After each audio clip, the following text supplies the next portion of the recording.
Go-Go. Brought to you by Nick Blaze. And hi, how the hell are you on this Wednesday evening, wherever you may be? And I'm going to be a homer right now because this is the 49ers 49th edition of the other side of the ball. Double A Anthony Alvarez here. Don't hate. Don't hate. We will see you week 5 in October, buddy, all right? Yes, sir. You coming over? Yes, I am, actually. Okay. All right. I'll have something for you. I bet you will. Double A Anthony Alvarez here. Pause. Live from the Media Hype Studios in the entertainment capital of the world. It's just the Three Musketeers today. Casey Cox is on assignment, and God help us, the Viking is in the show me state. Lord help. What is he showing people? What do you think he's showing people? He said a middle-aged mother with a turd cutter. That's my kind of evening. I can tell you, it ain't going to be no butt naked booty scoots. Oh, he already put in the chat #BNBS. Oh, damn. Yes. I promise you. Yes. He wakes up and booty scoots butt naked before he even gets on the show. And yes, I have had a lot of Cabernet before I got on the show. Y'all are ready for something. So basically what Scotty's saying is you got to pull it to the side. I mean, you don't want to get you don't want to get involved with that turd cutter. If Scotty calls in, he can explain that for himself. Good God. So let me just go on record. And Matt Ryan said you fall into his vortex too much and take the show down an angle that we don't need to go. It's your fault. It's my fault? He starts it. You can't stop finishing. Sweet. Basically, Congratulations. He said you encourage him, if you will. I sure the hell do. Anyhow, Anthony Alvarez joined by Derek Duncan and Chris Vera.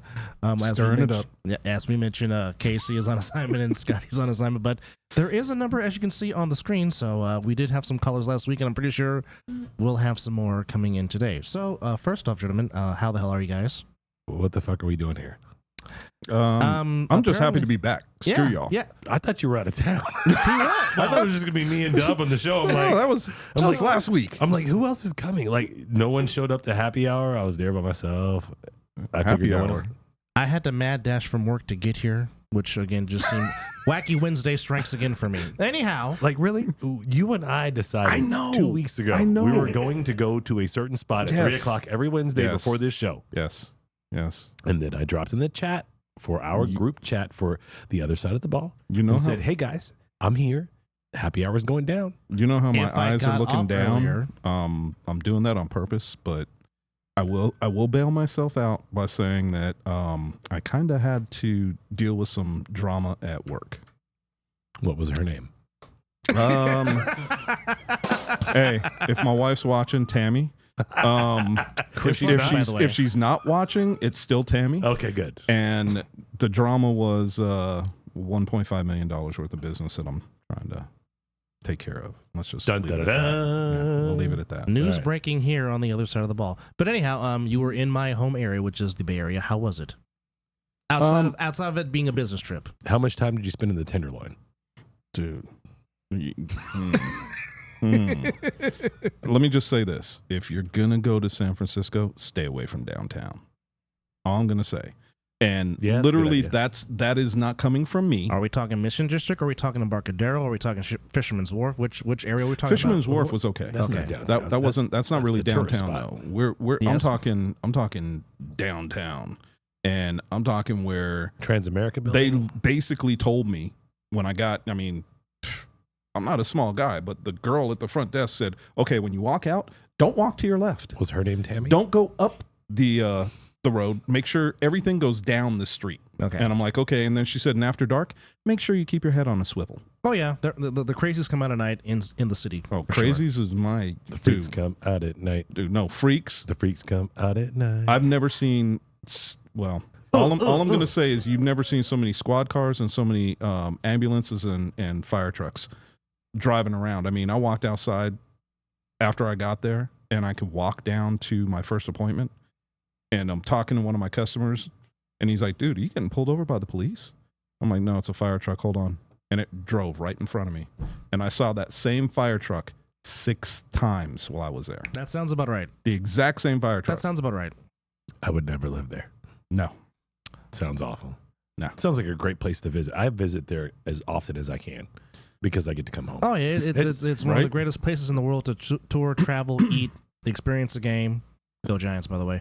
They're in a pennant race, but they lost today to the damn Reds. Anyhow, my White Sox beat the Baltimore Orioles today. Yeah, like why? You're hurting your draft position. Yes. You're 17 games back. Why? And the fact that you fired your whole entire front office in the process. That was smart. Yeah, it was time. It was time. I mean, Kenny Williams, God bless him, helped them in the curse of 88 years, winning the World Title in 2005, but nothing since. You need a new face. I agree with that. You are 33% win percentage with that roster. You deserve to be fired. Oh yeah, there's too much talent on that. There's too much talent on that team for them to be underachieving for sure. But zero boxing talent. Just so we're on the record. Copy that. Oh, we go all right, now we're an actual sports show now. We're talking about other things besides A7FL. Well, actually, me and Chris had a very nice, lengthy conversation last Friday because he was like, "How do you feel about the trade?" And I'm like, "Well, I mean, let's just say the talk turned to about almost a 2-hour phone conversation talking about this doggone trade and amongst other things in life." Great for the Niners. Great for the Niners. Well, I'm just gonna say this: they better pray to God that Brock Purdy takes every meaningful snap. Because if they have to play Sam Darnold, who said on live TV on Monday Night Football, "I'm seeing ghost." No. All right, not trusting it. So what does that say about Trey Lance that they got rid of him after Sam Darnold said that? Well, you know, Kyle Shanahan has a hard-on for certain quarterbacks, and for the life of me, if something happens to Brock, there's a certain quarterback that's going to be a free agent that plays up north that wears purple, and Kyle Shanahan's had a hard-on for him since he was a Redskin, now / Commander. If they go get Kirk Cousins, I might have to go down to Santa Clara myself and be like, "Kyle, we got to talk." Really? Kirk Cousins? Really? Why? Kirk Cousins is not mobile. They will never, ever go after him. Well, I'll just say Kyle this. Shanahan we're talking about here. Exactly. I'll just say this. I'm not sure how Frisco made out in the deal with the 4th round pick, giving up, was it 3 number ones? They got something for nothing. No. Okay. They did okay. Let me just say this to Steve Ashmore, who's a Dolphins fan, and he's probably saying, "Thank you, Dub." Okay, those 3 draft picks turned into Jalen Waddle, Tyreek Hill in a trade, and Bradley Chubb in a trade. Exactly. Yeah. So if anybody made out like a bandit, it was the Dolphins. Exactly. Right. And rest my case. The Niners made out with a mistake, and they got rid of said mistake and still got a 4th round draft pick out of it because they were just going to cut his ass, and they still got a 4th rounder out of it because the value for Trey Lance was 0. And why the Cowboys decided to take him with Dak and the heir apparent if Dak goes down already in place makes no sense unless they're planning to prop him up and trade him off to someone else, but he's got 0 trade value. I don't even understand it. Like, it's the weirdest shit I've seen. Well, this is Jerry Jones we're talking about here. Jerry Jones and Steven. Like, I would have traded like some buttered popcorn for that.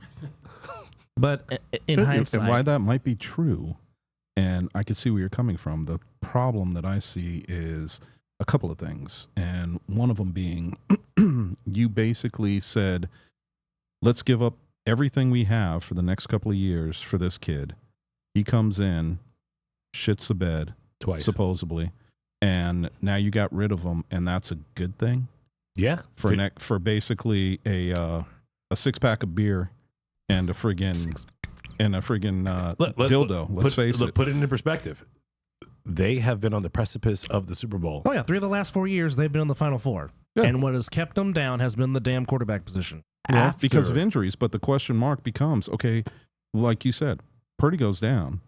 Sam Darnold, really? So let's he's a serviceable backup. But let's go back to the fact of a Trey Lance, and I guess we are now an official sports talk show.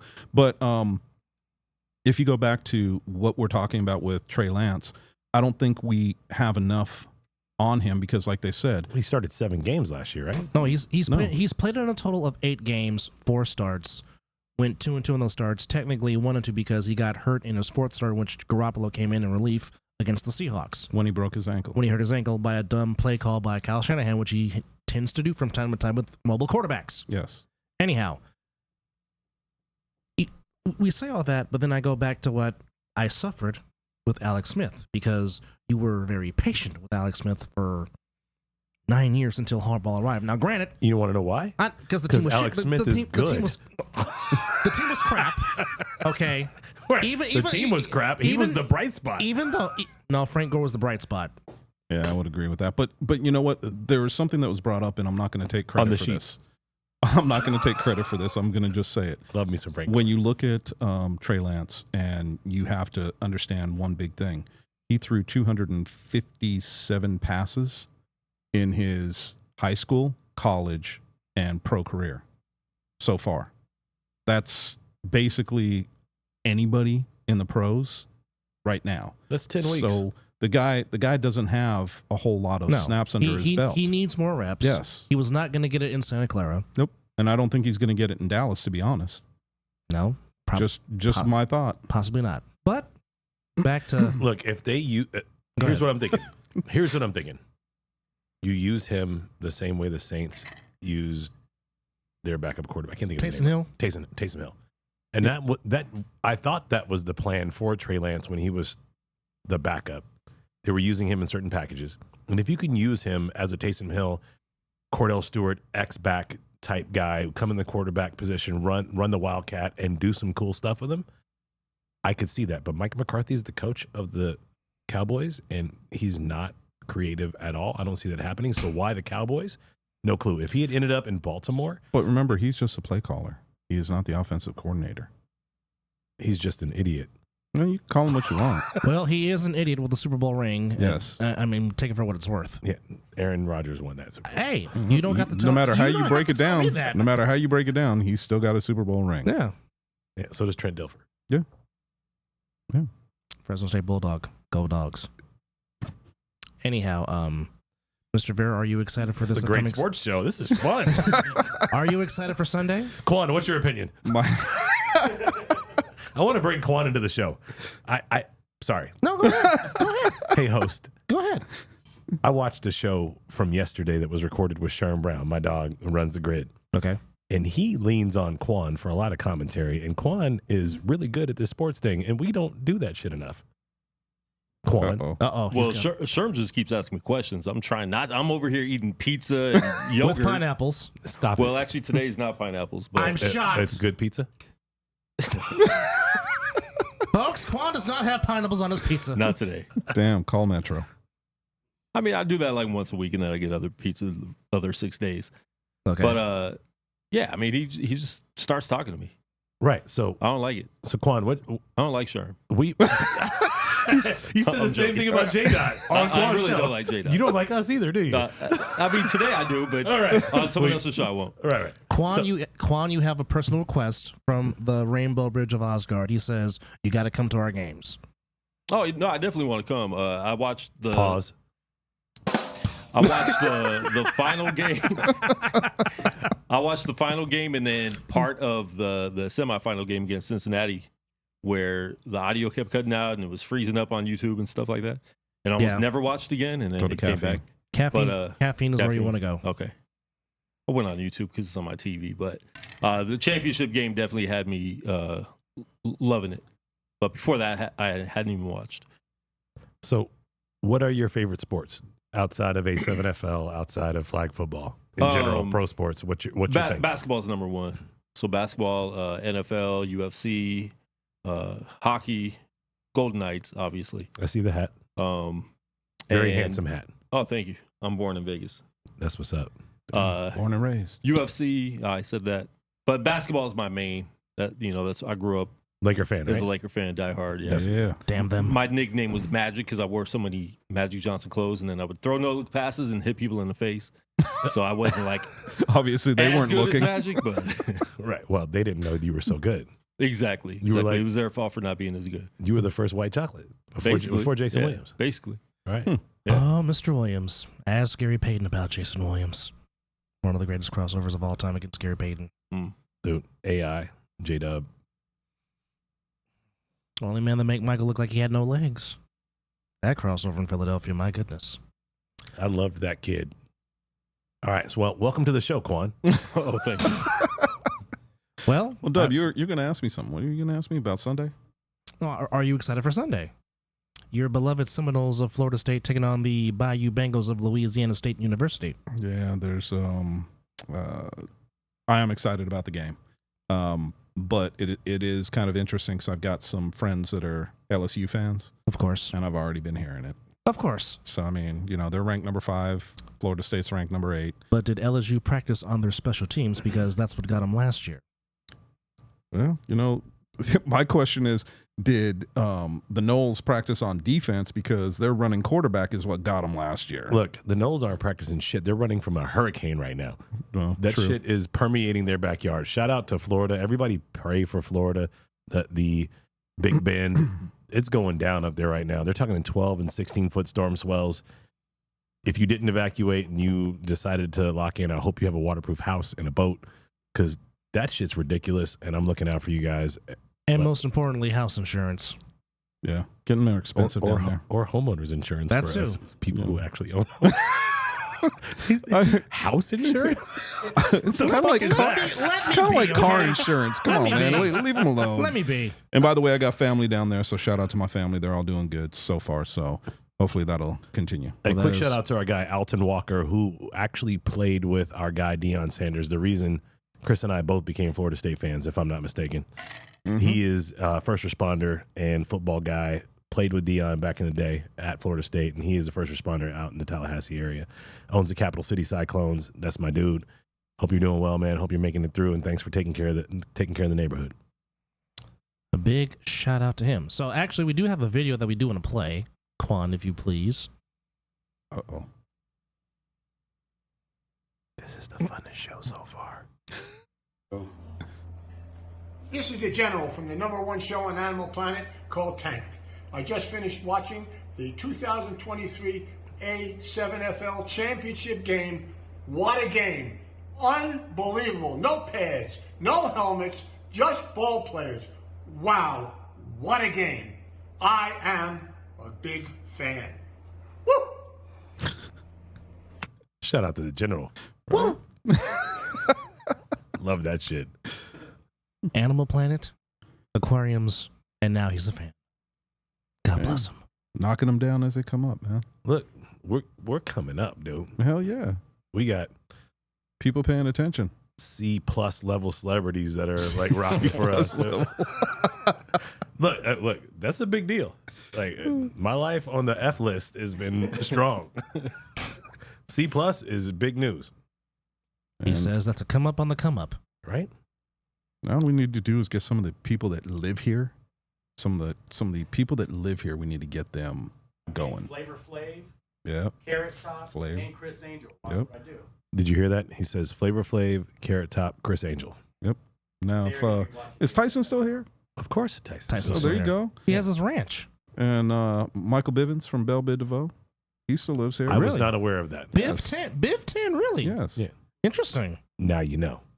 And if Jamie Hey, Foxx, Chris, if blow, Jamie blow. Foxx comes back, You know what? There's a show on Fox called, I think it's something to do with Shazam. yeah, Yeah. it's Shazam. Just saying. Right.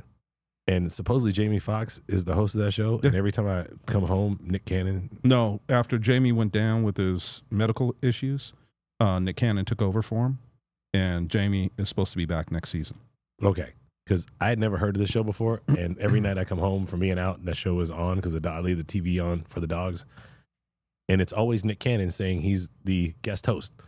I mean, you've been hosting this shit for A minute. the entire time I've been watching the show. Like, how could you be the guest host when you host every night? That's like Now you saying know. Dub is the guest host of this show. I don't know why you're looking over your shoulder, bro. You ain't going. Guess nowhere. what? Did you get? Hey, here's a shout out to everybody. Did you guys know Dub is black? I'm a Blaxican that can't tan. Mexican. True He's a- sto- He's true a, he's story. a legit light skin. Yeah, Legitimately and figuratively, yes, I am. Yeah. and I love his nickname, Charlie. He does look like some Charlie Batch. And as a legit dyed in the wool Lions fan who also appreciates the Pittsburgh Steelers, the fact that you are Charlie Batch makes me very happy. Well, we can thank Luis Ojeda for that because that was all him He nailed it. on championship. That was probably one of the nailed funniest things I heard. The Iron Man, Charlie Batch. Shouts out. There you go. Yes, indeed. Although, here's an interesting question. that I have. And yes, we're going back to the NFL for a minute. Okay. So the team in Foxborough decides to cut both their quarterbacks, and Mac Jones is the only quarterback on the roster. They just re-signed them both today to the Okay. practice squad. Okay. So we'll nip that in the butt for you. So they're really going to ride with one quarterback. Bailey Zappi. Well, if memory serves, the whole thing for the NFL has changed. So because they're both on the practice squad, they get 3 call-ups before they have to put them on the roster. So, yeah, you could start the season with them on the practice squad. That's not a problem. And you can have an emergency quarterback who does not count against your 53-man roster. So if you have someone go down, you can activate your emergency quarterback. Trey Lance for Cowboys. Thank you, 49ers, for implying that rule because we had none against the Eagles this past January. Sure you did. You had your running back. Debo Samuel? No, that would be Christian McCaffrey from Stanford University. Also from the Yay area. Yes, he is. Son of Ed McCaffrey, former Broncos 3-time Super Bowl winning wide receiver. With the 3rd most gruesome leg break I've seen in my entire life. Yeah. Lawrence Taylor, Sid Vicious, Ed McCaffrey. Yeah, Sid Vicious one was Yeah, nasty, that was man. that nasty. was pretty lethal. I forgot about the UFC cat, Anderson Silva. Yeah. So Oh, I had to put Ed yeah. down to 4th. Ed's got to go down to 4th. now. Yeah.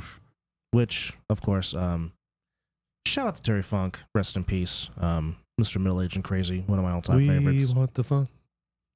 And tragic that is Bray Wyatt. A lot of us that enjoy the business are still suffering from this because it kind of takes you back to Owen Hart and Eddie Guerrero, wrestlers that were active and pretty much passing in the prime of their careers, which is quite sad. But I just wanted to give those 2 guys their due because yes, I watched the male soap opera. I don't care. 36 years old, man. Can't believe that. Too damn young. Yep. Too damn young. This show has no purpose. No, it We're has. covering Damn it, all Quan. sports, man. We're covering all sports. Quan, what It's- are you doing over here? Besides eating pizza. Well, at least it doesn't have pineapple. I'm just editing some stuff. Editing some stuff. Okay. So Quan's writing a novel in the background. He's like, it was a dark day on. meanwhile, back at the Hall of Justice. Right. So, we do want to encourage you guys to, again, if you want to know why this league is trending, there was a game that took place back on July the 23rd in Bullhead City, Arizona, between the Tampa Nightcrawlers and the Las Vegas Insomniacs, which gave you everything it could possibly give you in terms of a championship game. It gave you drama, it gave you excitement, it gave you storytelling. So again, if you... Wow. Yes. Shout out while we're enjoying the Dub twin. That is now we know why your great. name's Dub. That is creativity at its Because finest, folks. there's 2 now, of you. now I see why he said he was editing. Now I get it. Okay, it makes sense now. Right. There's Man, my boy. Thanks, that is- Quan. oh Appreciate my that. God, it's the same person. If right? Luis Ojeda is watching, he's probably having the biggest laugh on his face right now. Oh, man. Luis is freaking dying right now. And one more time, shout out to the state of Florida and Tampa. Y'all are feeling the storm surge. But back to your point. My point was, if you have troubles watching this game, please go to Caffeine TV, the YouTube page, the A7FL YouTube page, and A7FL.tv, and of course, catch the excitement that was Matt Ryan, Rob, Fabian, Corey Hammond on the mic, and all of us on the sidelines, being in all of a fantastic, fantastic football game. So, Enjoying the hell out of that game, yes, too. very much so. So, the MVP was given out. And I'm pretty sure Scotty is probably trying to make us because Scotty had something that he really wanted to say. So, Scotty, if you're watching, call in and give your point as to why you disagree with what happened. But anyhow, Huff was named the most valuable player of the. Are we going to start with MVP and then work our way down? Should we not start with the other? Well, I mean, if this is your goal, you're the No, host. well, I'm just here playing support role after having 7 he Cabernets. was crowned the MVP. But just to go over the previous winners before we talk about the MVP. Oh, good idea. I'm glad you came up with it. So Trey Baskerville was named Defensive Player of the Year. Savion Cunningham. Wait. Who's defensive player? of the year? Trey Baskerville. was named Defensive Player of the Year. Man, that's the last time I tried to stuff the ballot for AJ. Anyway. Your stuffing would not have mattered. I know. So let's start with this. So the way the awards were decided, each of the division leaders, staff, coaches, and what have you were allowed to put up 2 nominees for every category. So every division manager, every coach, every broadcaster, every staff member from all divisions were asked to put up 2 nominees for each of these categories. From there, Funny how I wasn't asked. you were asked, you weren't paying attention. It was dropped in the chat that you're in, that all of us are in. You didn't actually do your part. Oh, my But thank bad. you My bad. for not doing it. Yeah. Uh-huh. And from there, I want proof. Go ahead. Sorry. will you send him, Blaze? Will you send my man a screenshot? So from there, it went to a fan vote, and the fan vote narrowed it down to 3 people from each category, and then those 3 were picked from a 11-person selection committee that I just found out tonight that our boy Double A was on, and those 11 people selected the winners. So it wasn't fan vote that decided; it was fan vote that narrowed it down, and then the powers that be decided.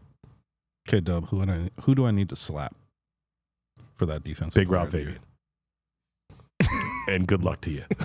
Oh, I have no problem. I'll slap Rob. Will you give him the Ric Flair chop? No, I'm going to slap him with a brick. He ain't getting up. Oh, you going Craig? Really? Hell yeah. Oh my goodness. Yeah, I'm slap him with a brick. He ain't You getting ain't up. got to lie, Craig. Oh my goodness. Hey, like my mom used to say, those who fight and run away live to fight another day. So when I slap him with the brick, I'm gone. I ain't dumb. Come on, Well, man. to quote the late great Bray Wyatt, run. Exactly. I like your mama. That's a good quote. But anyhow, My man. Trey no was fool. voted Defensive Player of the Year. Our own Savion Cunningham named Returner of the Year. The very first returner of the year in the history of the A7FL. That was a new award. Oh, wow. Wow. And Savion won that over Ashanti Worthy, which is a guy that everybody knows and loves. Well, as I said, Mr. Worthy, as far as the 3-on-1, he right now stands as the GOAT of 3-on-1 returns. I don't think there's any argument about that from anybody. Except Savion, who won. Well, Savion is on his way. Just saying. If Savion continues to be like he is, he could become the Devin Hester of the A7FL. No question about that. Scooter won Rookie of the Year, which is still offering me that this was his rookie season, which is shocking, but he wins Rookie of the Year, and with the stats he put up, I can see why. Why is that shocking? That he was a rookie this season? Yeah. It just was for me. But then again, I'm a rookie too, so there you go. Okie dokie. Mark Bagway wins Offensive Player of the Year, and of course, the Game of the Year was the championship game we just previously discussed back on July the 23rd. So, back to you and wanting to slap Rob with a brick. Why do you feel that way? Damn. Well, we just going to hit This it off is like that. Defensive Player of the Year, Trey Baskerville. I know we all felt that A.J. McQuaid deserved that position. Definitely. Okay. But you have the floor. Say your piece. So what would you like me to say? I mean, it wasn't in my hands. Whatever passion you have in your heart. Free AJ. There you go. That's my passion in my heart. Wow. Free AJ. Free He AJ. should have been Defensive Player of the Year in my mind. Period. I mean, I don't know what you want me to say. I don't know how you want me to carry on with this.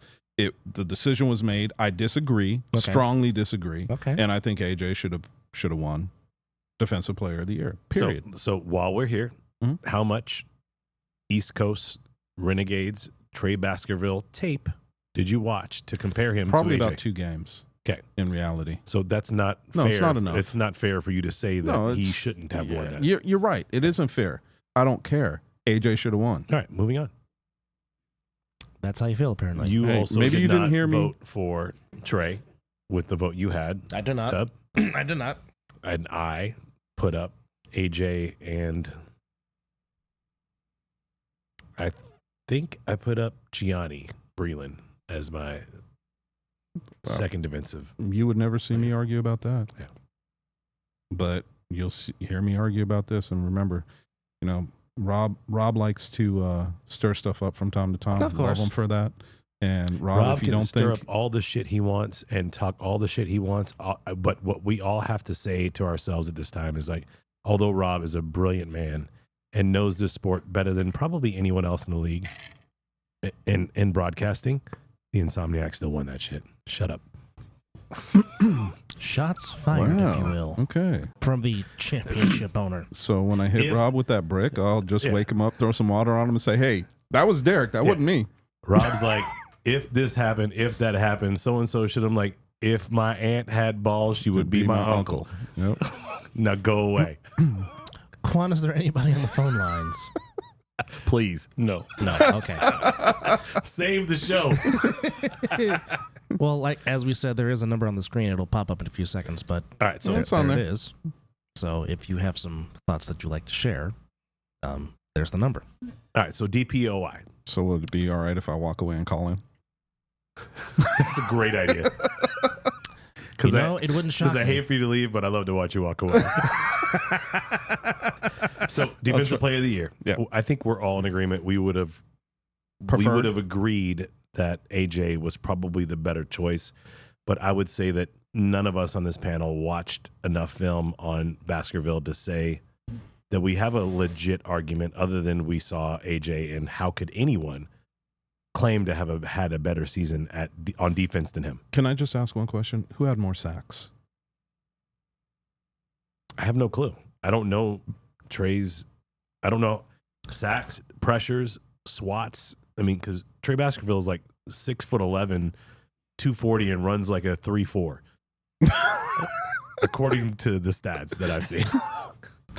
Oh, I'll just say if that's the case, then he's definitely I'll defensive just- player of the year. I'll just say from this perspective,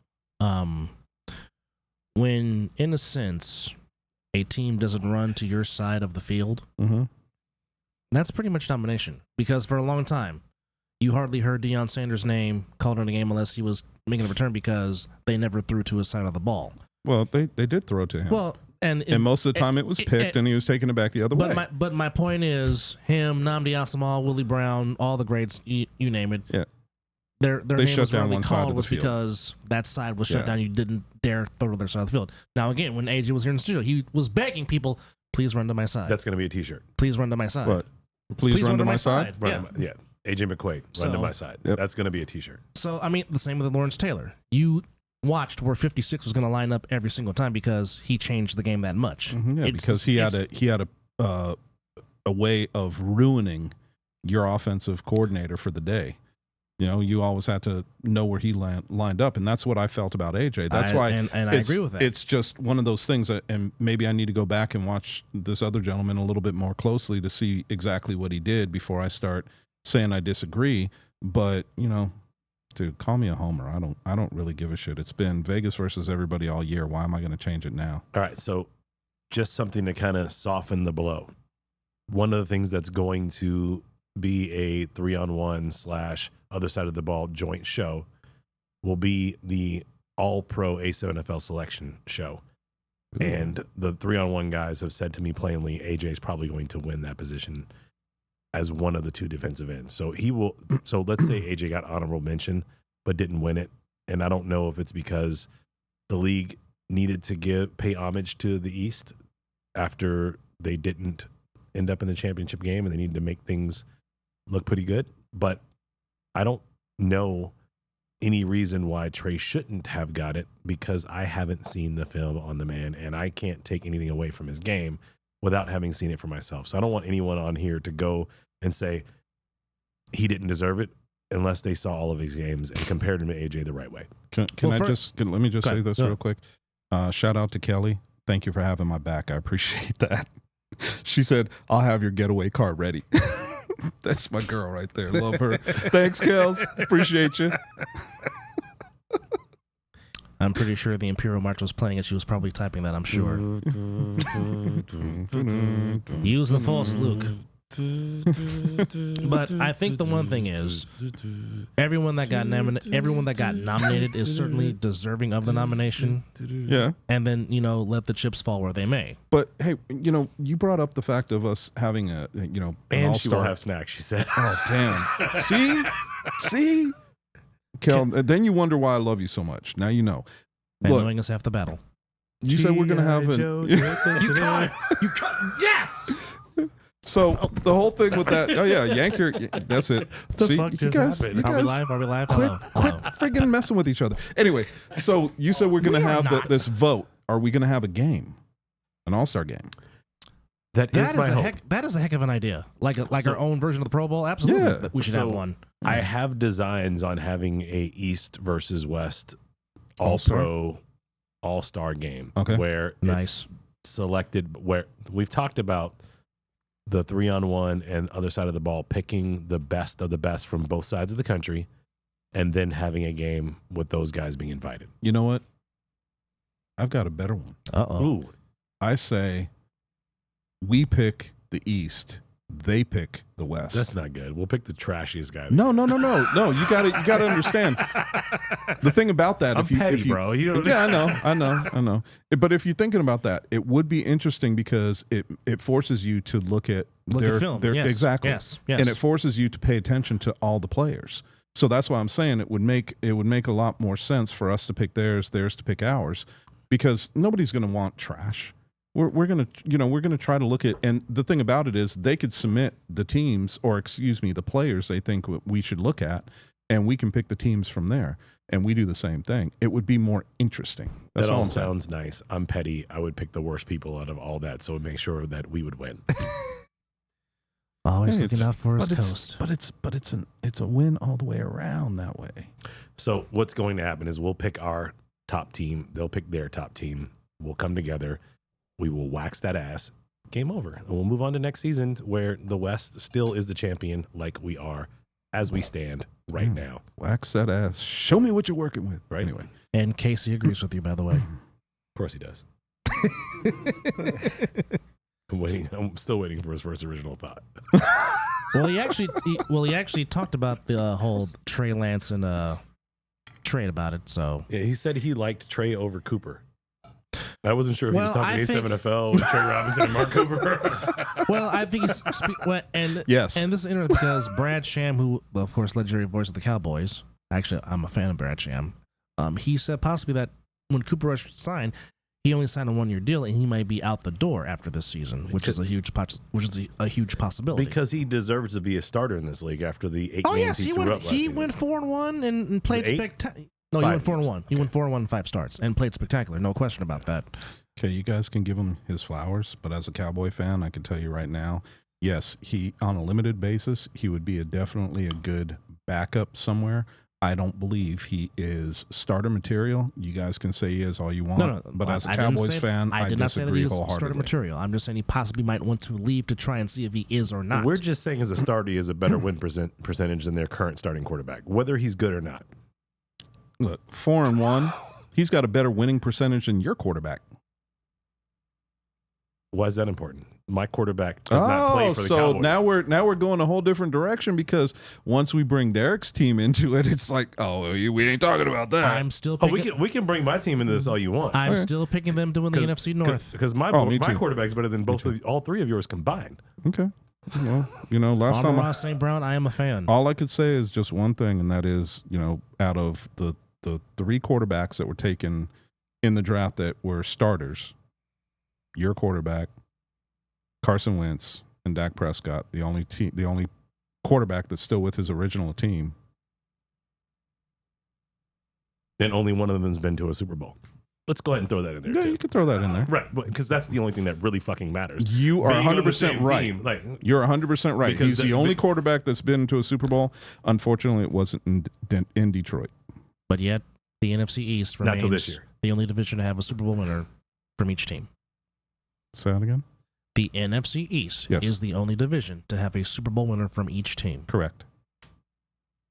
and was the only division that finished over 500 last season also. No arguments there. Okay. and still didn't win a Super Bowl. But that's Correct. cool. No, they got there and lost. Yeah, but what he said is still true. Right. That's a great stack of useless facts. I appreciate it. Anytime. That's what I'm here for. Anytime. So Useless information. exactly. So back to A7 talk. Haters. How do you guys feel about these new upcoming teams coming up for the fall, and these new potential possible player matchups that are up and coming for the fall brawl? You know what? The hardest thing that I have with the upcoming teams is I have not seen rosters. So I'm not sure. I mean, Derek and I played with the Outlaws. Funny enough, that was my team back in the day. That seems to be the popular nickname for a Las Vegas football team. right? So I wonder why that is. can't figure that out. But so I'm curious about their squad. I'm curious about all of them, to be honest. The only ones that I really know what they're bringing to the table, and a few of them, obviously Sick With It, we know what they're bringing. Insomniacs, we know what they're bringing. But the rest of them, I've got question marks. So it makes it difficult. Do any of us know what the pit bosses are bringing? So before we get into that, we talked about one singular award. Correct. And didn't talk about the remainder of them. Oh, yeah, it's true. So not that I'm the host of this show, but I think it's a really good idea for us to cover the awards since they just went out and talk about the rest of them. What do you think, Dub? Okay, which one do you want to start with next? We just talked about defensive Let's player- go to returner. So we kind of okay. touched on the returner thing. Correct. I know you guys want to talk about the shit we didn't win, but shout out to Savion Cunningham for being what we all thought he was going to be, which was one of the most electric players in the A7FL this season. I had him pegged as Rookie of the Year, but he didn't show up on offense the same way I expect. He wasn't used on offense the same way I was expecting him to be. But you know what? Shout out to Scooter, too, for being Rookie of the Year. Absolutely. I mean, that dude, took his team to the championship game and won it. I mean, let's face it. Championship game aside, I mean, he had an absolute fantastic showing in that game, but his body of work for the rest of the season is the reason he won that award. Oh, yeah. He was 31-1 touchdowns. 31 touchdowns, 1 pick. Wow. And that pick was thrown in week 1 of the season and Against Sick. The second best team in Vegas that no one outside of Las Vegas wanted to give props as being a great team, but clearly they are on the level of the elite teams across the country after seeing what the Insomniacs were able to put on the board. Definite. So, and I'm hoping that Savion will be utilized more on offense this upcoming season as opposed to just being, For a team other than OTT. Correct. Yeah, Savion and Yodi Mack leaving OTT for the fall. Interesting. They both went to the Outlaws, correct? Think so. Okay. I think so. It was either the Outlaws or the Alliance. I think it's the Outlaws. It's the Outlaws. Okay. I mean, we haven't seen rosters yet. We haven't seen signings. I mean, it's all. I mean, last year, if we at this time going in the spring, Trey was going to be playing for the fucking BIC. So yeah, and Trey Robinson was going to be on the BIC. So none of this shit could actually be accurate. We'll see what actually goes down. But December 3rd is when the fall brawl kicks off. So we'll find out then. We will find out then. But actually, no, we'll find out November 19th. Okay. We'll find out November 1st when registrations are true. True. But that's insider information. Don't ask. I don't tell. The most important date, yes, when you're giving us money to play. All right, there we go. Yep. So once I start seeing rosters, I could have a better understanding of who's playing where, and what team looks good on paper. All right, so back to the awards. Yes. So, God damn it, Savion winning. Come save this fucking show. For God's sakes, Peanut, you want to get on the mic? So, Savion wins Return of the Year. What did they say? One person fucks it up for the rest of us? That's what Derek, stop! That's what they say. It's 2 of you. Yeah, you have nothing to do with it. So, Savion wins Return of the Year. Scotty wins Rookie of the Year, which that's still boggling my mind, but nonetheless, fantastic rookie year, leading the Insomniacs to the title. But more importantly than that, his leadership on the field. Because let's just say the Insomniacs are pretty much coaching themselves on the field, for lack of a better term. But just his leadership and, just keeping the ship steady. Look, Scotty is a hefty Aaron Rodgers. The dude understands the playbook better than anybody else in the team, coaches everybody up around him, makes snap play calls, judgments at the line, resets the defense, calls the protections, has the entire offense under control, and he is the driving force behind that team. And has a nice pump fake. The pump fake is ridiculous. And the run game is just as good as the pump fake, which people don't respect until they have business to try to tackle his decisions. ass. Right. Or just looking for contact. Remember the call for coming up now is a speed option. He just drove that shit right up the middle and dunked it in the end zone. I love me some Scooter Hamilton. Yeah, Scooter's figuring one of the best, man. So, Offensive Player of the Year goes to Mr. Bagway. Now, I will go on record and say that I'm not saying that Mark was not deserving because he's a tremendous, fantastic talent. But for me, and this is just my standards, if I was a writer, You voting- are. well, I was going to say you are. well, I don't write. And you had a vote. I and you had a vote. did have a vote, and So who did you vote for I voted for Darren Palmer because for me, leading the league in touchdowns has to stand for something. Yeah. Okay, and playing a full slate of regular season games, to me, that has to count for something. Right. There has to be a merit for that. Again, not taking away anything from what Bagway did. What Bagway did was spectacular in the games that he was played. Or, they play lesser games for whatever reason, that just happened. But for me, if you play a full slate of season and your stats show, for me, that's just what I'm looking at. Okay, slate of games, did he go the full route? What did he do? And like I said, he led the league in touchdowns. That's got to stand for something. So that's why he got my vote. And plus, So how many touchdowns did Bagway have? throwing No, in or general. passing, I would have to look it back up because I don't know off the top of my head. I'm gonna say a lot because That's a number. They beat O-Town 80-6. 84-6. Yeah. They played 4 games to get into their championship. And Correct. had they played a full slate of games, he probably would have had a similar amount of numbers as someone like Scooter or DP.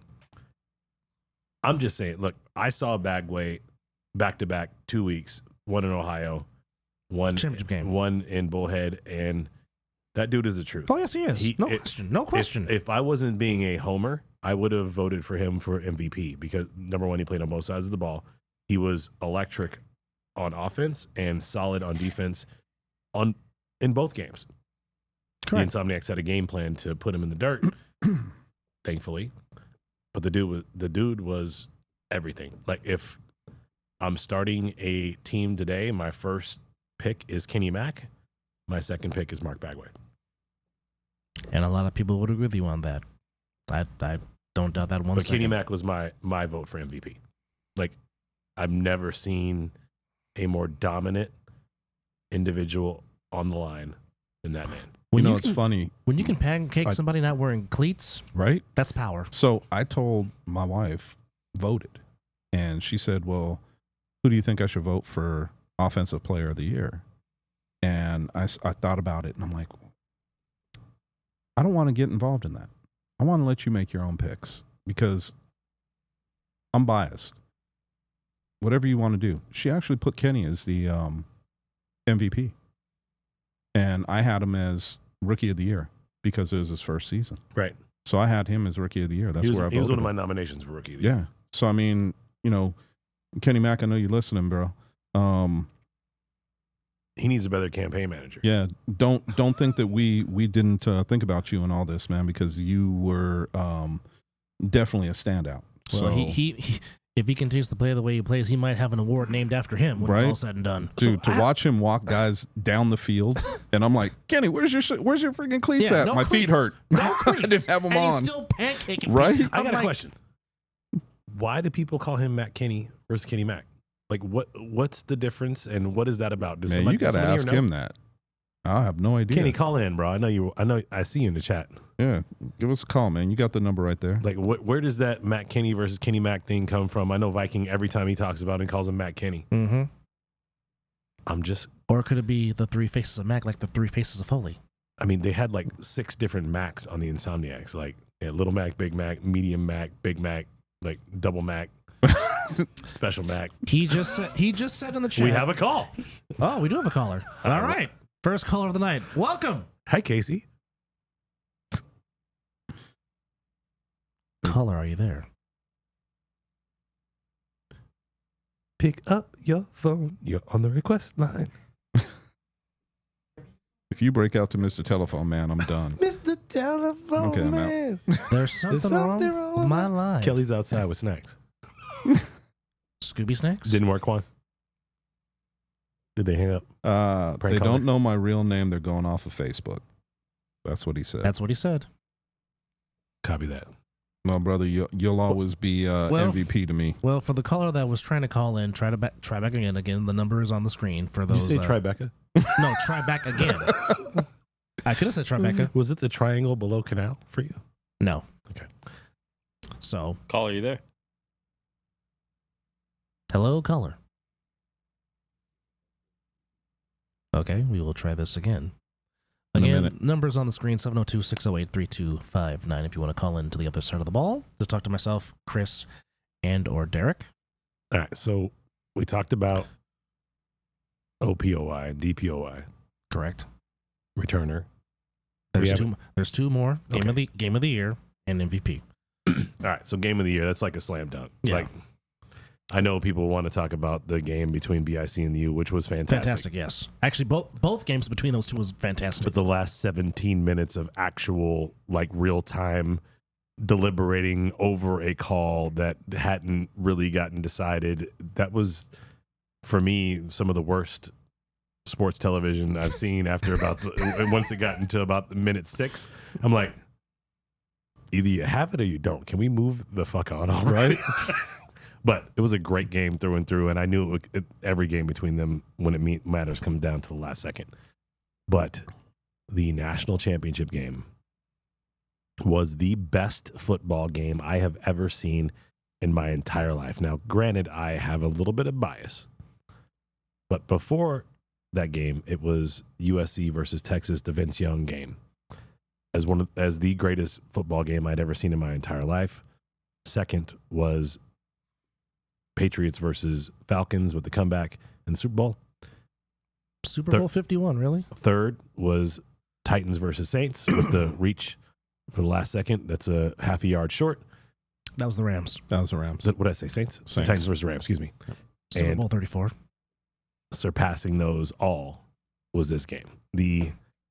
So That can I was say bad. something about that real quick? Yeah. Because we're kind of embedded, and people look at us and say, well, you guys are kind of homers looking at that game, and all of us saying the same thing.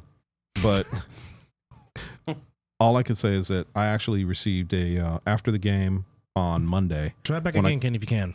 when I got into the house, I received a phone call from some friends that were ranting and raving about that game. Both of them are huge NFL fans, and they basically said, dude, you got fans for life. That was the best game we've ever seen.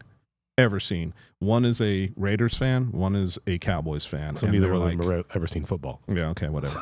Oh, man. So, well, if they were Detroit fans, I would They've agree never with seen you football fully. either. They've never seen football Unless in their they lives. were born in the 1920s. They've Right? never seen football either. So, but it's one of those things when you hear that from somebody who is not involved in the A7 and is on the outside looking in, when you hear that type of deal coming from them, and trust me when I say, the one that the husband that called me was like, dude, I answered the phone. He's like, dude, that's one of the best fucking games I've ever seen in my life. Are you serious? How was it there crowd wise? And I'm like, didn't you hear it on the playback? And he's like, yeah, it sounded loud, but dude, the stands must have been packed. And I'm like, I'm not going to go there. But anyway, they were congested. yes. But it was one of those things. It wasn't like Super Bowl one to where you got, people in this section and that section, Yes. and then the cameras made them all come together. It wasn't like that. No, but to hear, I mean, look, I'm standing on the sidelines. And As we all were. to hear the crowd, but to be, and I know that the three of us were on the Insomniac sidelines, but to hear that crowd, and then when I walked down to the end zone, and when they're screaming, I'm like, yeah, dude, it was unreal. It was like nothing I've seen live in my life. That fan base generated my favorite new chant with the penalty. You can't do that. I had never heard that before, dude. That was so good. There was a row of about 40 13 to 16-year-old boys Yes. that were part of some sort of teams. I don't know where they came from, but they were the loudest and livest group of fans I'd ever seen. That was so much fun. And when they came down around on the rail, and they're just, let's go Vegas. Yes. Dude, that was incredible. It was amazing. It was absolutely incredible. Shout outs to the locals of Bullhead that actually came out to participate and be fans of the game. That was pretty cool. But I mean, it's very hard to argue about how fantastic that game was. As I said before, both teams gave you everything that they had and basically left it all out there on the field. And I hope none of those players have any regrets because they certainly did not lack the effort on the field that particular afternoon. And if you're a fan of this show and want to see said game, go to a7fl.com and click on Championship Game. And there is a cut down 2-hour and 6-minute version of said game. We want to hear your opinion about it. It is the greatest football game ever played. In my opinion, I challenge you to watch that and tell me you don't agree. You know what? And there's another side of that too. Is it the other side of the ball? Yeah, it's the other side of the ball. You know, with the moon and the crack. Anyway, the whole thing with that is the halftime. The halftime interview with none other than Mike Tice was incredible.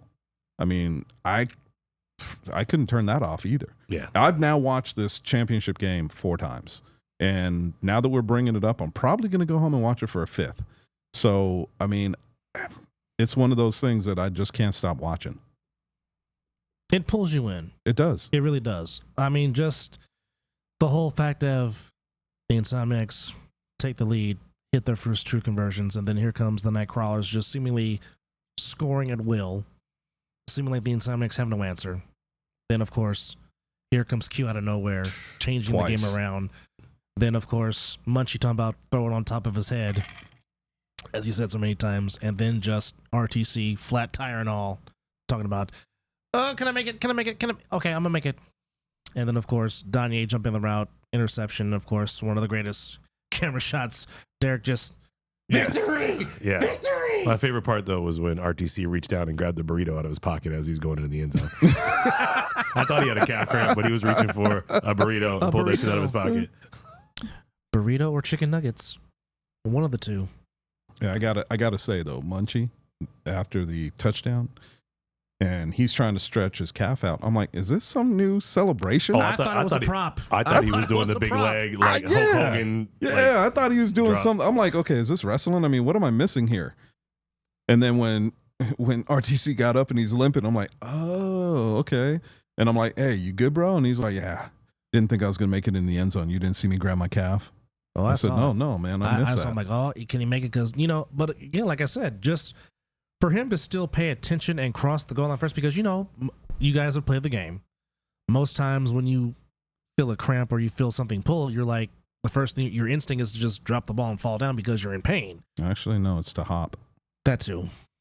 But the fact is he didn't pull the Deshaun Jackson. Right. I was concerned. Which as he went in the end zone, I was like, oh, I have concernicus. Yeah. Don't do the Deshaun Jackson. Cross the line. Right. As Kenny to the Jets. Run through the tape. All right. So now the ultimate award. The MVP. MVP. Won by Mr. the man. Huff. The legend. A 2-time. This is the second time winning this award, right? I think so. I believe so, yeah. I think so. Quantrell Huff. Huffin. We just call him Huff for short. He is well known as the greatest quarterback in A7FL history. The A7 GOAT, for lack of a better term. Left a championship contender and previous championship team in the U and went to the Silk City Animals, a team that was winless. That had one. I think it had one win. No, I think they were winless. Last season, I think they were winless. I could be wrong. Winless to 1 win, same shit. They were not very good. They were Pit Boss's gold quality last season. They add a couple pieces. He comes to the team, brings some of his guys with him. Baby Joker. Shout out to Baby Joker, who was a nominee for Rookie of the Year as well. He was phenomenal this and rookie a season. Deserved nominee for Rookie of the Year. He was fantastic. But Huff played both sides of the ball, and I think had, I want to say 3 or 4 picks this season and led the offense like no other and made them a top 4 contender on the East that we put on par with the Force, Sick-Witted, and Insomniacs. They were in that mix as that quality caliber of team after being a basement dweller previous to this. And not only that, in their playoff game, they gave the Watchmen everything they could handle. Yeah. They only lost by 8, 27-19. That was the final score. And I was being funny and romantic about it. I picked the East Championship to be the U versus Silk City Animals to see Huff take Against on his the own U. team. And it almost came to fruition. Like, it was one score away from it coming to fruition. And deservedly so. The dude is that dude. And talking to some of the people who had votes and talking about the conversation around the room when they said why he won MVP over someone like RTC, it was, if you take him off of that team, Off the team. What's their win total? how valuable is his presence on that team? You take RTC off the Insomniacs, they're still a really good squad. Agreed. They've got Agreed. some other guys they can fill in. I mean, clearly they put Munchie in at tailback on multiple occasions, and he did the job. They've got a great offensive line. We've all talked about how great Kenny Mack is in the blocking. Shout out to Oos Dr. West, Oos. right? And That boy is Schwank. I something mean, else, when too. those three dudes decide they're going to run the fucking ball, they're running the fucking ball. Oh, They're yeah. getting You 3 ain't to 5 stopping yards every time. And what the back does with it after that fact is up to the back. No, don't take anything away from RTC, but you take him off of that squad, they're still probably an undefeated team and probably still in the championship game. They don't win it without him based on the way that game went. And not to mention, Tay is free now.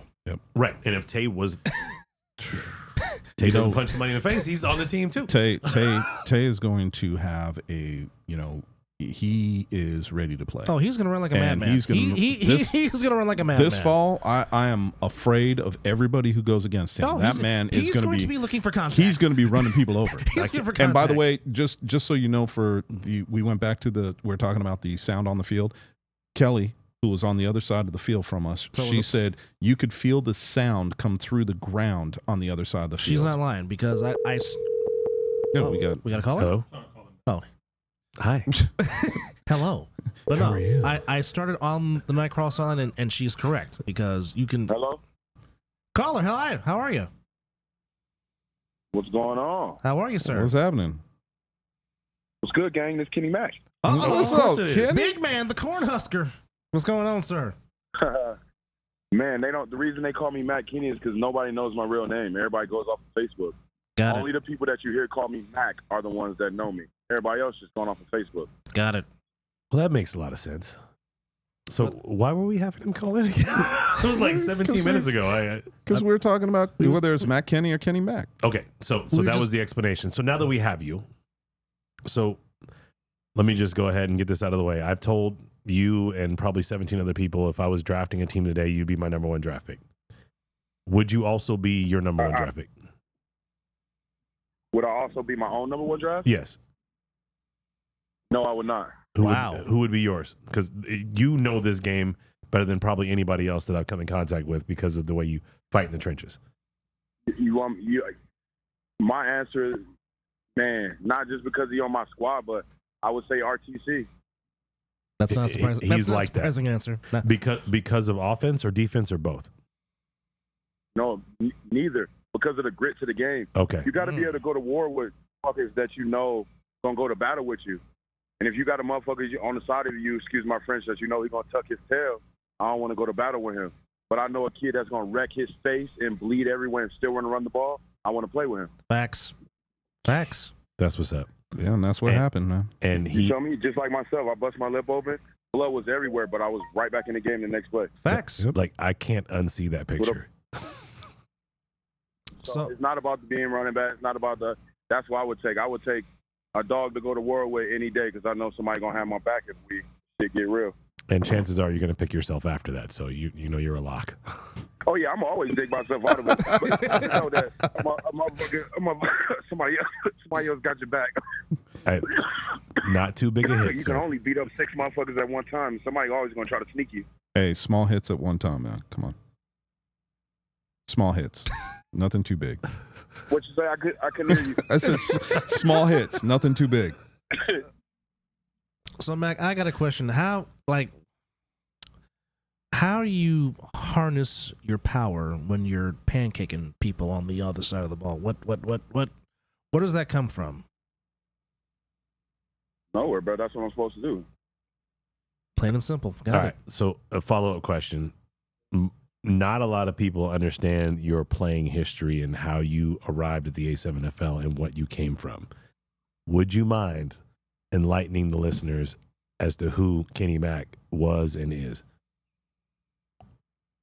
Well, the shit. I could just say that people don't understand the play because people are, I mean, some of the young kids or the younger bucks, because I'm only 30 myself, but some of the people under me don't know who the Pelini brothers are.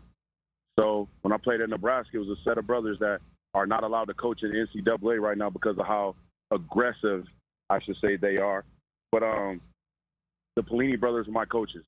And Bo Pelini, Paul Pelini, the Pelini brothers. One was my O-line coach, one was the head coach. So that sense of dog was created as soon as I got to Nebraska. I've always been a dog. But then I got put in the fire at a young age. I had to fucking sink or swim. And the only way I could swim is fucking by being aggressive and beating the other motherfucker in front of me. Plain and simple. All right, take me back to high school.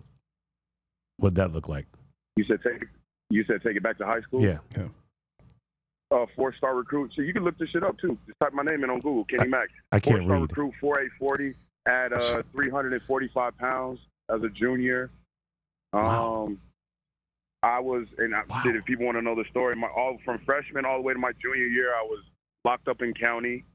I got out my junior year. I played 1 year of high school football, and I gained 17 D1 scholarships.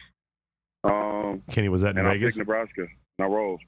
All from 1 year of high school football. Was high school in Vegas?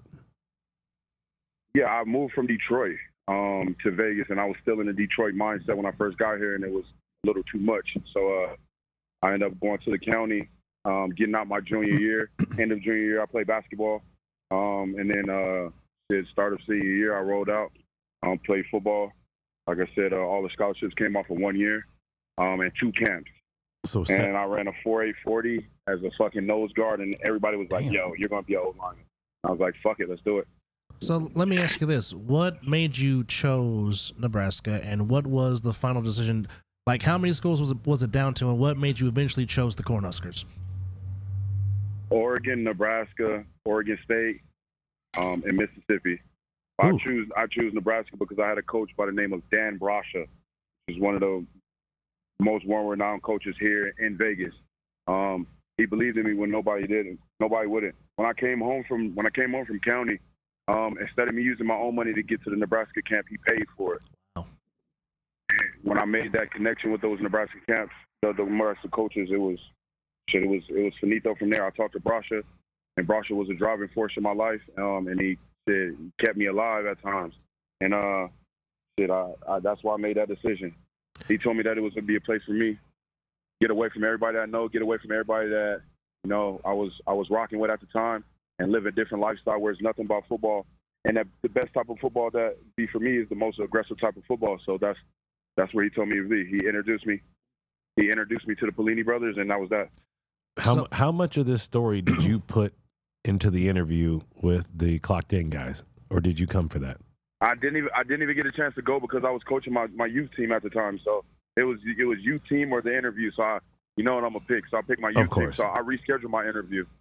All right, good. Please include some of that in there because your story is tremendous. I got a ton of love for you, and we're doing big things together just because I love you as a human. I didn't realize your backstory, and I love you even more for it now.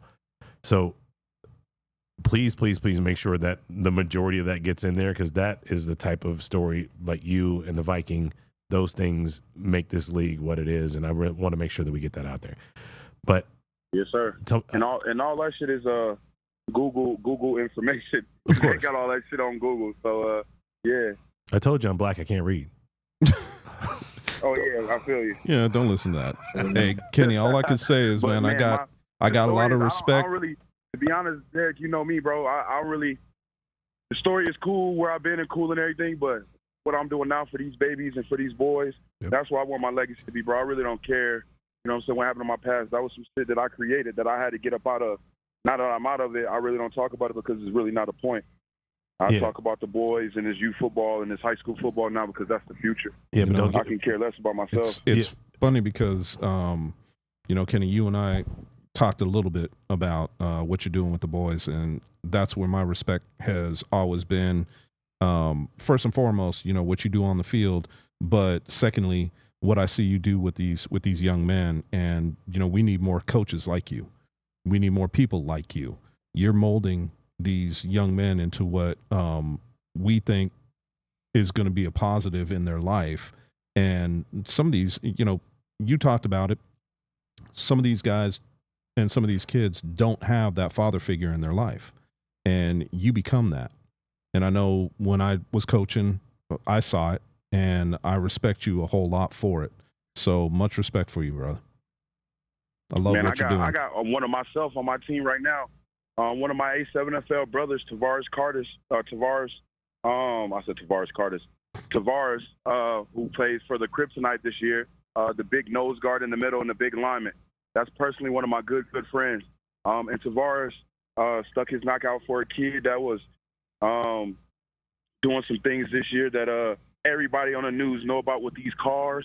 And Tavares went and got him, and we brought him back to the team. He was previously already playing for us, and now he's back, and we're keeping him ahead and out of the streets, just like Tavares and Navaz should have had when we were young. So he's our protege right now, and I'm not the only one. So there's other people out there doing the same thing I'm doing, man. They just, you know what I'm saying, low key, man. So shout out to my brother Tavares that plays on the Kryptonite. He's one of my coaches on my A7FL team as well.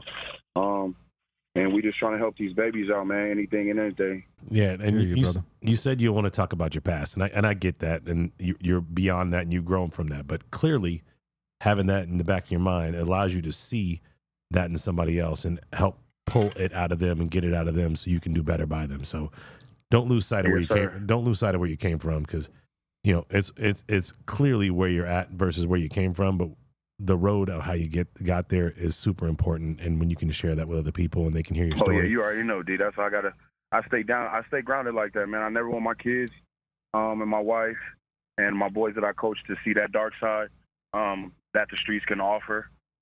And some of our little brothers, you know what I'm saying, have already been there, and now it's time to pull them out of it.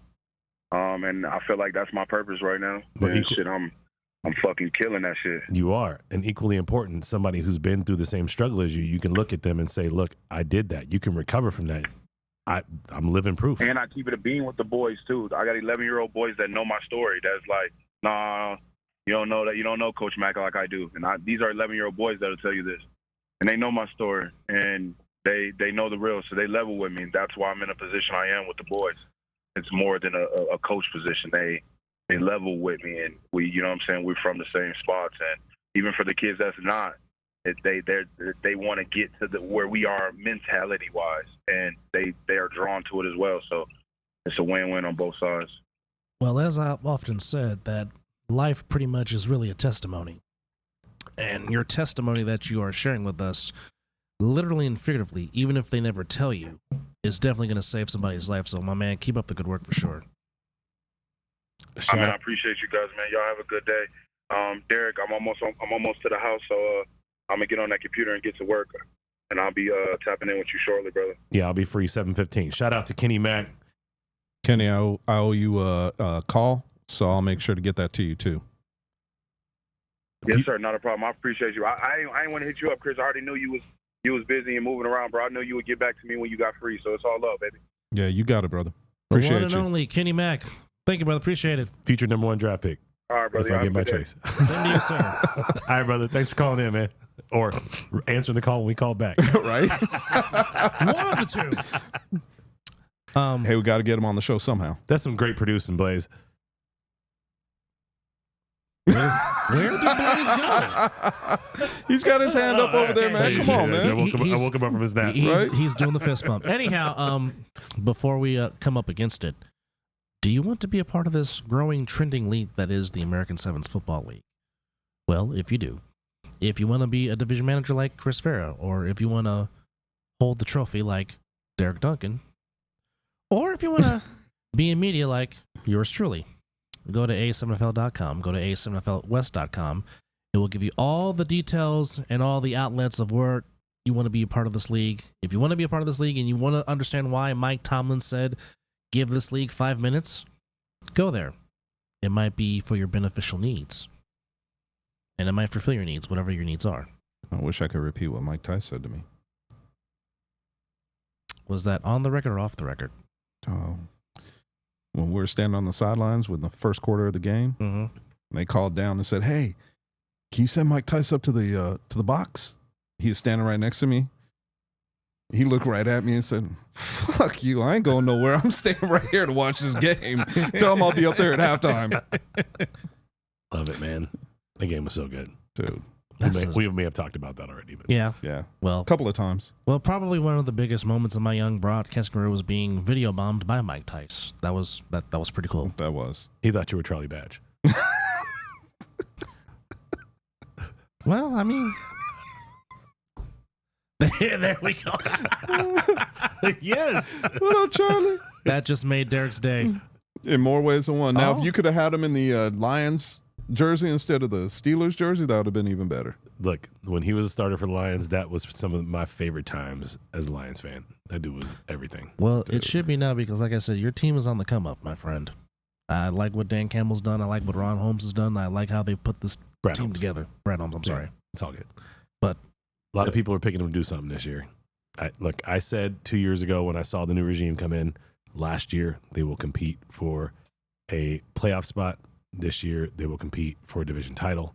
Next year we compete for a first round bye. The year after that we'll compete for a championship. is there a reason why you're holding up the star, Mr. Vera? Oh, no. It's not even here.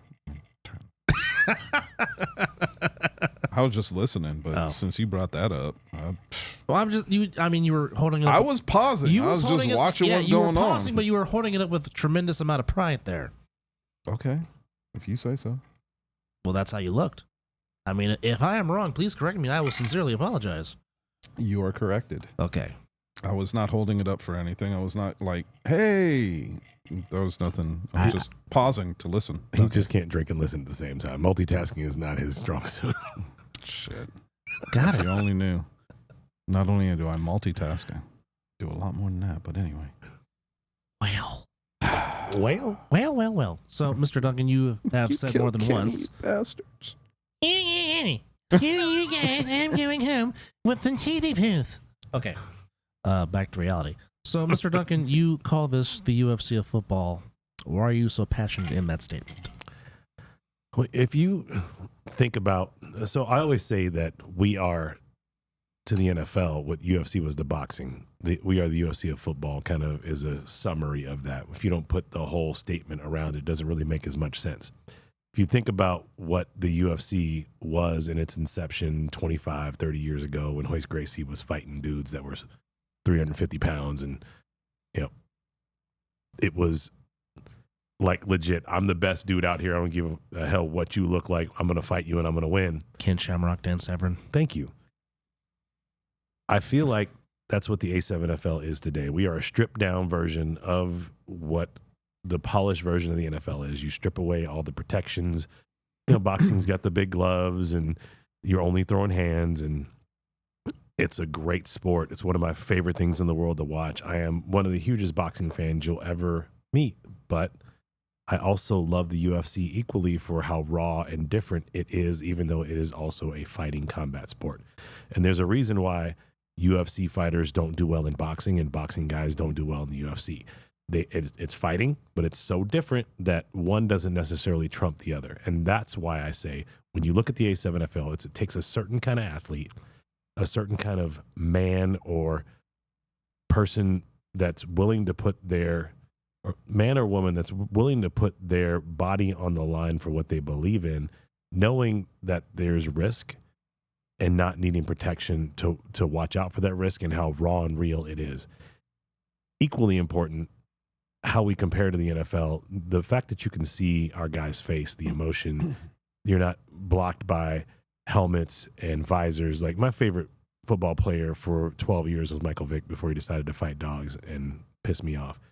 But he wore that dark visor the whole time. So you never really got to see the emotion on his face, probably for good reason. He was an emotionless guy mostly when he played. But the emotion you see on these guys' face when they play, good, bad, like one of the worst days of my short A7FL career was when RTC went down and drug his face across the canvas and peeled it off like Two-Face.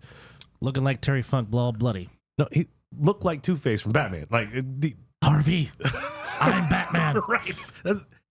But to his credit, played the very next weekend. He didn't. I'm telling you, he wanted to go back in the same game. Oh, I know he did. I was standing on the sidelines. People were fighting him to stay out of the game. I had to go down and tell him, please stop. That's how hard he wanted to get in the game. But that's what I see. Raw emotion, raw talent, raw sport, unabridged, no filter. We get it in, and it's an amazing sport, and it's a beautiful sport. If you take rugby and mix it with the NFL, you get A7FL. You take away the pads, the helmets, add vertical passing, and it is rugby meets the NFL, and it is the sport that we're playing, and it is so fucking good. If you're not watching it, you're missing out. I'm recording everything, so you can come back and check it out, but when you watch it live, it's that much better. Final thoughts, Mr. Vero. I hate when you make me go first. Actually, Derek kind of went first. No, that wasn't my final thought. I know. You asked me about I know. I got promos to do, dog. Live and live in color, if you will. So, last thoughts or final thoughts for me? You know, missing last week sucked. I'm just going to say that. Well, welcome back, sir. This is part of my outlet. I love A7FL. Derek, I give you a lot of praise for getting me involved in this, and I'll never stop doing that because I appreciate it. Okay, who let the fly in? I appreciate it more so than you even know because, I mean, football has always been an outlet for me, and it's been my way to get away from work and from some of the other stuff that we all deal with on a regular basis. Yes, stop. Because he knows. So it's one of those things that I appreciate more so than most, and it's something that I really do. I've gotten a big love for it, and the players. I've gotten a lot of respect for the players that are playing this game because while Derek was talking about putting your body on the line, I also think mentally you have to be at a different level to play in this game because you don't have the helmet, you don't have the pads, you don't have what you're used to. So the fact of the matter is my final thought is real simple, and that is the fact that I appreciate everybody in this league that plays in the game and everybody who is, you know, working their asses off behind the scenes to pull off these games because I've seen what it takes to make that happen. So, you know what? Much love for the A7FL, much love for everybody in Vegas for what they're doing and how they continue to pull everything together. That fly just cold landed on your head like it wasn't that big of a deal. It's because I'm light-skinned. That's why. But it is one of those things that I think that if you have not been out to a game, if you have not watched a game, take your butt out to a game. If you don't, at least go on YouTube or Caffeine and watch a game, you will be hooked. You will be hooked. Shout out to Big Mike from the Snow Tribe watching. Appreciate you, bro. I didn't get that notification. Do you want to take us home, Derek? You want me to take us home? Well, let me just say, Boys and Girls Club will be putting on an event called Kids Day Out on October 14th at the Lindell Boys and Girls Club. We're looking for sponsors and community partners to help out and help support roughly 300 inner city youth that are looking to find mentors and find people to show them paths in life. So A7FL and Apex Electrical Sales will be sponsors for that, along with most of the other great organizations around the valley. So if you want to get involved with a great organization like the Boys and Girls Club and help kids find their passion, find what they want to do in life, please reach out to me to do so. And with that, I'll let you take it out. Derek Duncan, the gift that keeps on giving. I'm like herpes. No, that's being around like luggage. That ain't a gift. It's a good thing that Scotty's not here because he would have something to say to counter that, I'm sure. You know you would. But Butt spitting. Here we go. Arch spitting. But to Yes, that's right, the new one. piggyback Arch off spitting. what Chris said, Butt spitting? no. Oh, okay. I'm just double checking. Not I'm that. just double That is checking. what he said. That is what I said. know that is what Don't you said, want but final thoughts from Quan? I mean, he is a part of the show. Quan's like, no, I'm done. How was your pizza, Quan? It's good. Okay. Okay. Final thought. Just the final thoughts of this. what Chris said as far as he was upset that he missed last week, and when we're not at a full panel, it sucks. But again, that just goes to show you that there really is a sincere joy when we do get the chance to do this and put ourselves on this platform and to talk ball and other rickers of life. And today we even got to dial in the league that wears pads and helmets. But nonetheless, you can see that there's a general fellowship and a general brotherhood, and I'm just grateful and privileged and blessed and honored to be a part of it and, talk ball with these guys. So with that said, for Casey, who's on assignment, for the Viking, who's on assignment in the Show Me State, God help him, for Derek, for Chris, I'm Charlie Batch, saying thank you for watching. We hope you enjoyed watching as much as we enjoyed bringing it to you. And we'll see you on the special 50th edition of The Other Side of the Ball. Viking, wrap it up. Pay attention to the blue moon and our logo. And I'm not talking about wrapping it up. I'm talking about wrap it up. Wear raincoats. It's for your safety. I love it. Charlie.